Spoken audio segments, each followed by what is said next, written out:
Hello, everybody. This is TE 825. Basically, our class is Civil Rights, Advocacy, Culture of ELLs. I'm going to hit heavily on the advocacy. We're living a time now. I'm going to start out talking about the syllabus, and I'm going to do another video talking about the seriousness of the times we're in now in terms of working with English language learners, their community, and the nation as a whole. One thing I want to emphasize is I'm trying to stream this a little more simply. On your syllabus, we're going to have class from 18th to the 27th of July. It's a little over 5 weeks. Probably works out to 6, but maybe it's 5 weeks. I'm going to limit the number of assignments. I'm going to emphasize that we have interplay or interaction via emails.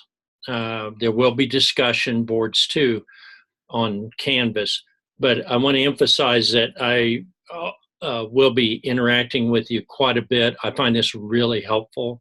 We can do it via Zoom or via phone calls. Because I want to probe and find out the situation. I already know several of you, obviously, and as I go back over, I'll recollect what I already know. I have quite a few students, but situations I remember. If you want to look at page 4 of the syllabus, that's where we'll start right there. The one thing I want to emphasize is that we're going to have readings either on websites or from our textbook. I also made some copies, so if for some reason you don't have the textbook, I can provide some pages, sample pages that have most of the readings, but I hope you get your textbooks. And comment about the textbooks, which there are 2.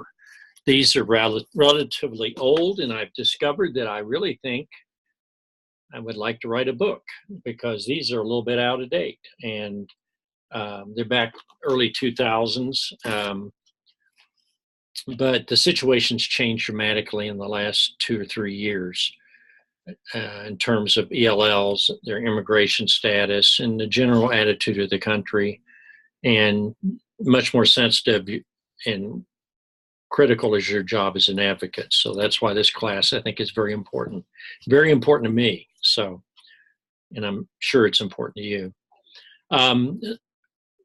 Again, on the protocol each week, we'll have our readings. This is on top page 4 on the syllabus.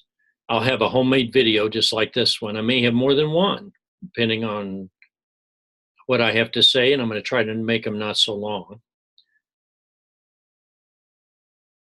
And then there'll be some commercial or YouTube videos. I may put myself on YouTube. I probably will again.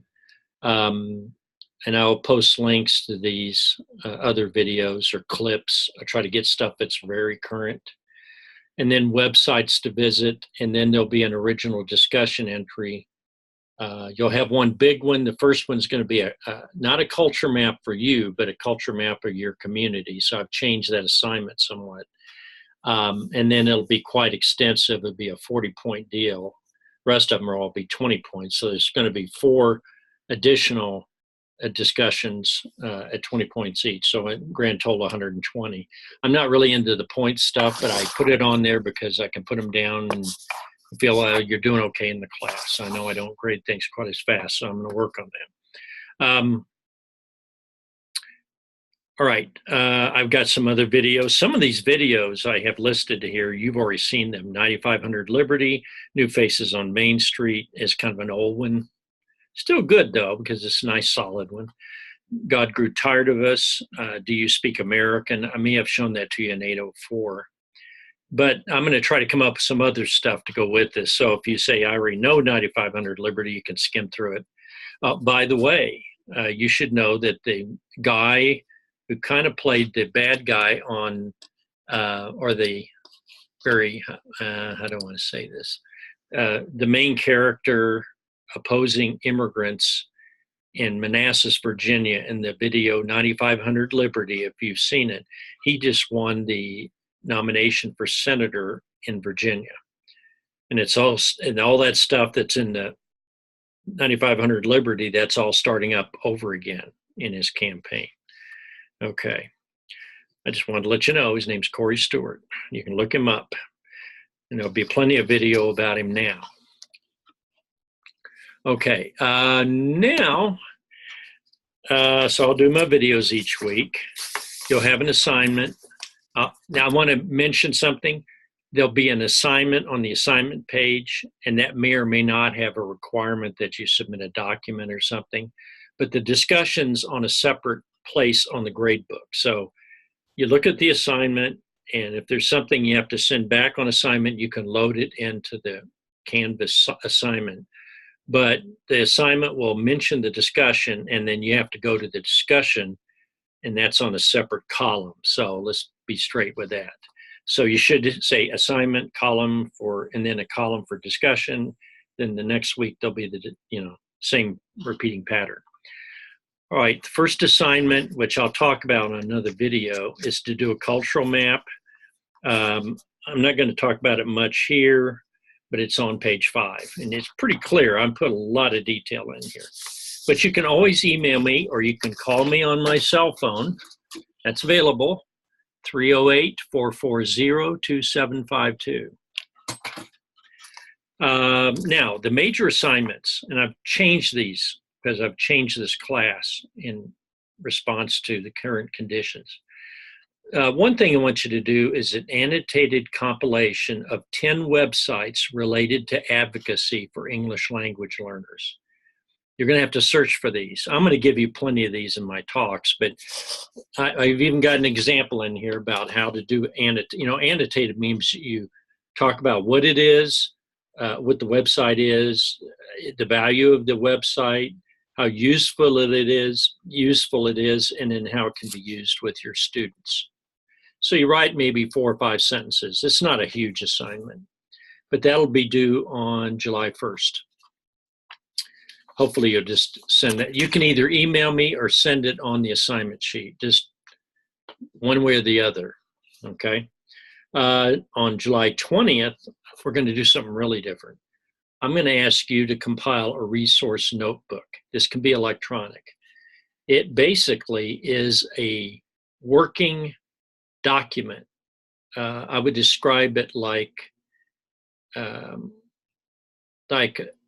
book that, or can be, you can actually do this on a doc. I don't even care if you write it down in a booklet or a book, and you would have a list of resources for you and your community. This is not there's some of it national, but I want you to develop your own game plan for resources in your area, wherever you are. For example, local community leaders. Now, if you happen to be in China, like one of our students, you can compile more of an international list, or you could compile a list of useful people in China, or wherever you are, if you're in Tennessee or Virginia, whatever.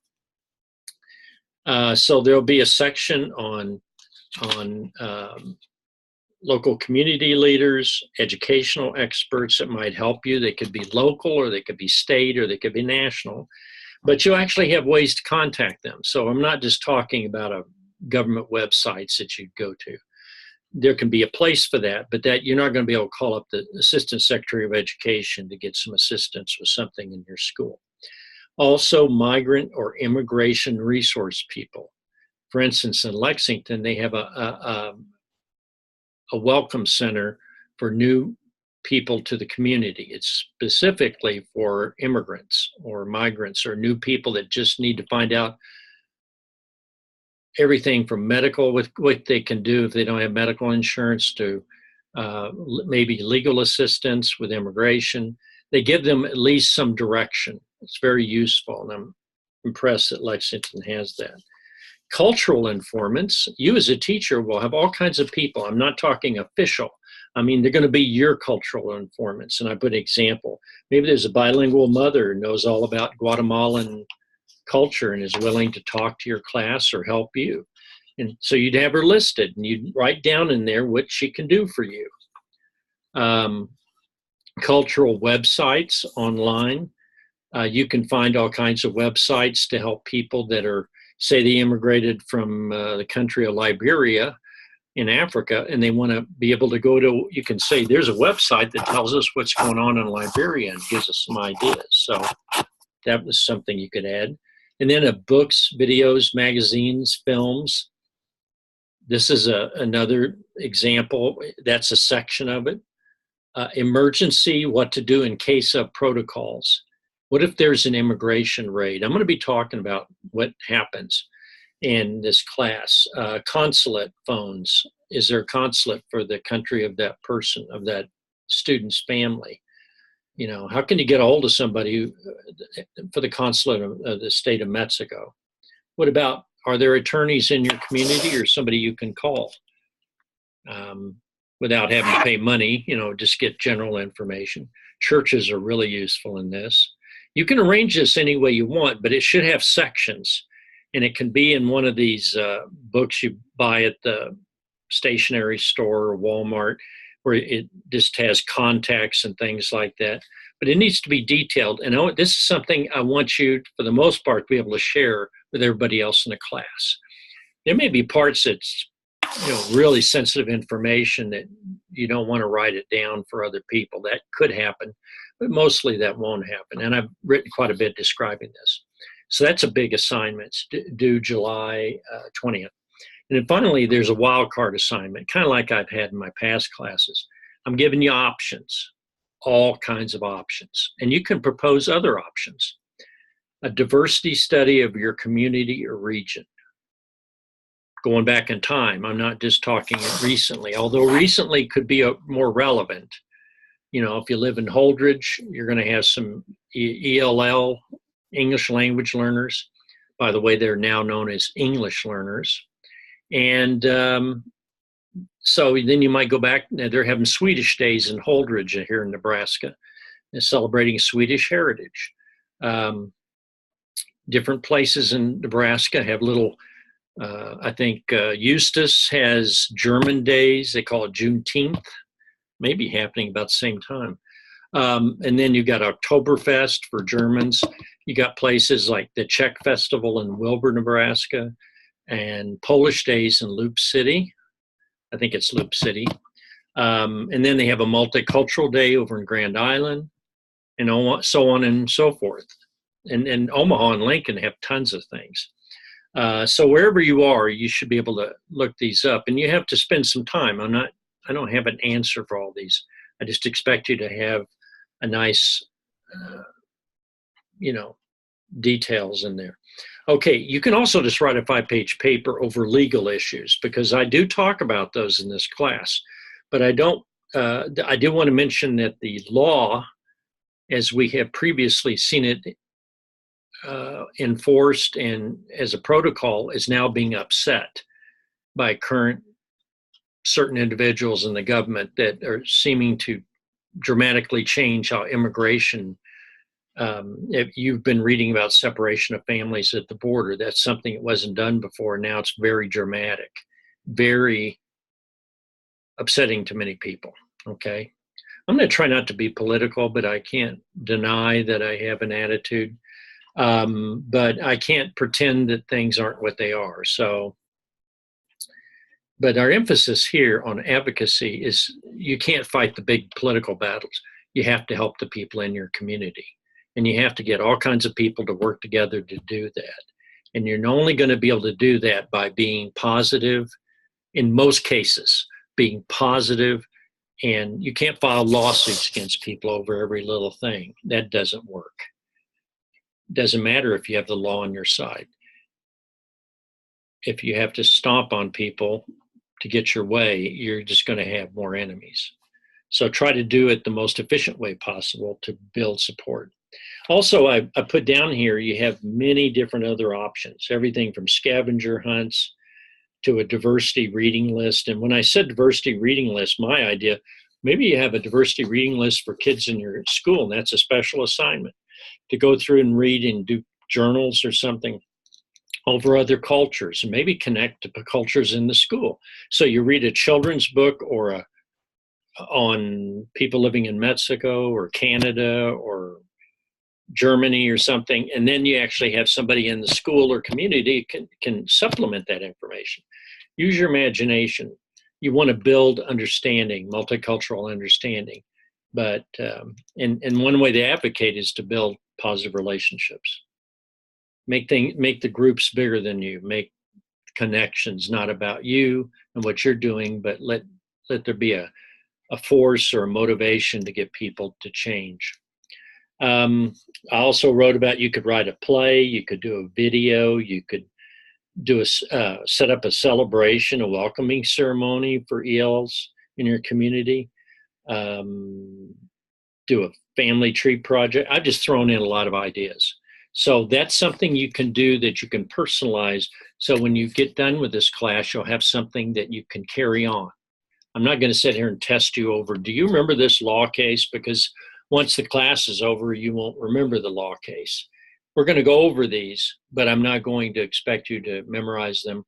I just want you to know that students, ELLs, ELs, as we call them now, English learners, it's been a little change lately to that, that they have a right to be in school and that they have a right not to have their school turn into an immigration magnet that sets them up to be arrested or something. So the Secretary of Education, you may know her, she made some statement about the schools helping round up people for immigration raids, which if the school were to actually endanger its own students by turning them over to immigration officials, then why would anybody go to school?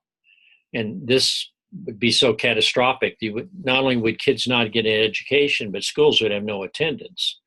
And in some places that would dramatically damage their budget and everything about the school. So you want schools to be safe and stable places.